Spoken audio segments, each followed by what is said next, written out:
The last time we released an episode was September 1st, and it just so happened that later that day, Donovan Mitchell got traded to the Cleveland Cavaliers, and the last thing I said about it was how the Knicks are still in it, talked about the RJ Barrett extension, but of course, the NBA decided to drop a bombshell, so I couldn't talk about it till a week later, but we are here now. Donovan Mitchell is a Cavalier. The New York Knicks extended RJ Barrett, and they lost the Donovan Mitchell trade race, and this is the package that the Utah Jazz got back in return for Mitchell. Cavaliers sent Collin Sexton, Lauri Markkanen, Ochai Agbaji, 3 unprotected first-round picks in 2025, 2027, and 2029, and 2 pick swaps in 2026 and 2028. A haul for Donovan Mitchell, an absolute haul. Excuse me, as reported by Adrian Wojnarowski of ESPN. Woj also reporting that New York had the assets Utah preferred, and the side seemed to be inching closer to a trade Sunday night into Monday, but the Knicks balked on including Quentin Grimes and RJ Barrett in the deal. They tried to substitute Grimes for Emmanuel quickly, but then Utah wanted 3 unprotected first, but New York would only do a 3rd pick that was protected. So a lot of stuff went on. I believe Woj also reported that the Knicks offered a deal earlier this summer of RJ Barrett, Mitchell Robinson, and Obi Toppin, and 3 unprotected first, which, if that was the case, that's a pretty good deal. And interesting why Utah didn't accept it, but we can talk about that later. The first thing I want to talk about is the deal itself. Cavaliers get Donovan Mitchell. The Jazz get players and picks.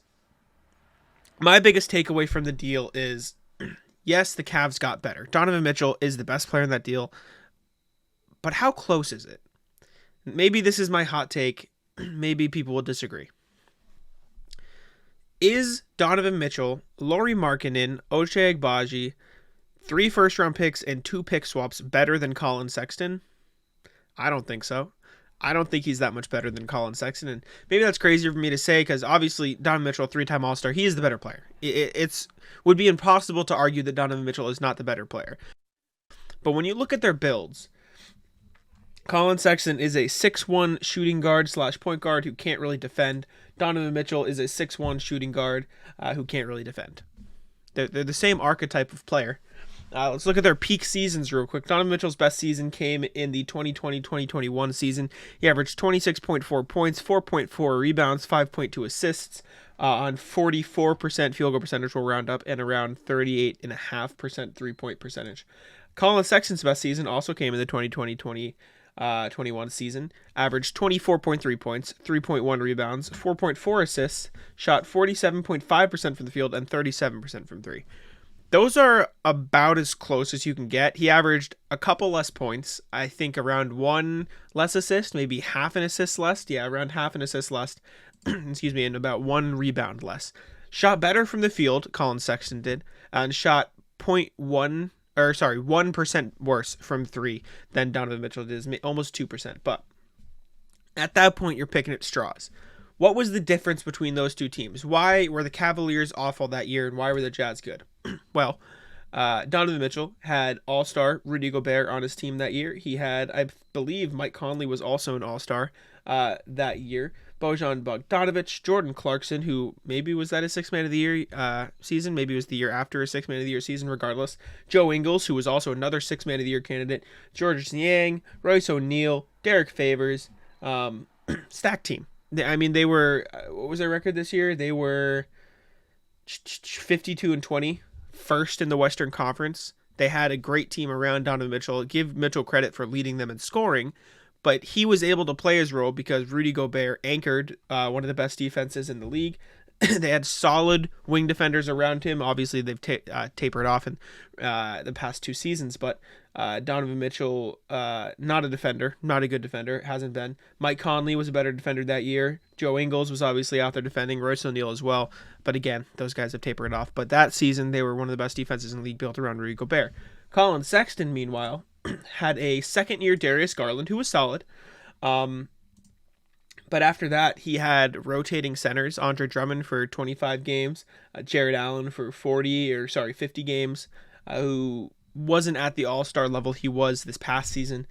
They had Kevin Love, a disgruntled Kevin Love at that, who was throwing tantrums on the court. They've resolved that now, but you remember 2 seasons ago, Kevin Love was not happy to be a Cleveland Cavalier.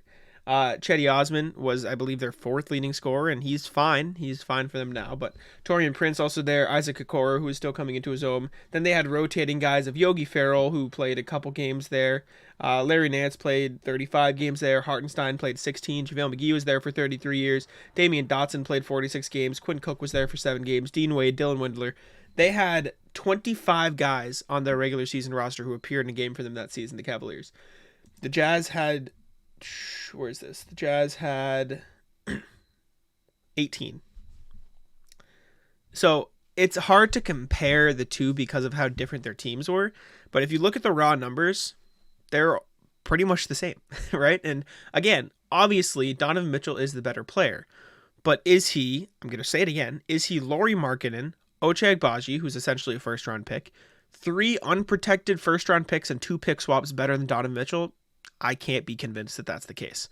I don't think there's a world where Donovan Mitchell is that much better than the Cavaliers. Now, does he make the team better? Yes. I think he does make the team better because you also have to account for Darius Garland's going to improve. Jared Allen's going to improve. Evan Mobley's going to make the jump. That's another guy. You look at the guys and you can sit there and ask, oh, well, why were the Cavs good when Collin Sexton was out? Darius Garland jumped into being an all-star. He averaged 22 points and almost 9 assists. Jared Allen was an all-star. He averaged 16 and 11 with 1.3 blocks. Evan Mobley was new. He was a rookie. 15 points there. 8 rebounds, some of the best defense we've seen from a rookie outside of maybe Herb Jones, who was also this year's class, which is crazy. Lauri Markkanen was there, and people can clown on Lauri Markkanen because he didn't pan out in Chicago. He averaged 15 points on 45% shooting from the field and 36% shooting from 3. He had a good season in Cleveland. Karis LeVert was there for half the year. They signed Ricky Rubio, who played an important role at the start of the season for them. Kevin Love turned things around and accepted his role. Isaac Okoro had more experience. Chetty Osman had more experience. Like, they had a much more established team, and Collin Sexton wasn't a part of it. If Collin Sexton was there, the Cavs could have been in the playoffs. And they traded him, Lauri Markkanen, who was a 15-point-per-game scorer for them. Ochai Agbaji, who was probably going to be a great rotation piece for them. 3 firsts and 2 protected firsts for Donovan Mitchell. The star power is there. It was a win-now move for the Cavs, and they got better because of it. But I don't think it's as slam dunk of a trade as people are talking about. I don't think the upgrade from Collin Sexton to Donovan Mitchell is as significant as the pieces they gave up to make the deal. Will it work out for them? I don't know. It's tough to think about the Cavs being a true Eastern Conference contender because right now they're still in danger of being stuck in the play-in. That's how deep the Eastern Conference is. The Celtics, the Bucks, the Sixers, the Raptors, the Heat, the Nets, the Cavs. That's 7 teams right there. Let me count that again. Boston, Milwaukee, 2. Toronto, Miami, Brooklyn, Philly, Cleveland. That's 7 teams who are all playoff caliber teams, and one will have to be in the play-in. And that's without even counting teams like the Bulls and the Knicks and the Wizards, who will also probably try to be good. And the Hawks. I didn't even say the Hawks, who just traded for DeJounte Murray. I just named, 11 teams? One of those teams isn't going to be in the play-in, let alone the playoffs. Does this Cavs trade make them better? Yes. Was it worth it for them to give up all those assets when Collin Sexton was going to be coming off an injury? I don't think so. Plus, you consider the price points. Collin Sexton inked a, 4-year, $70 million extension? I think it was $18 a year, so do that math out. But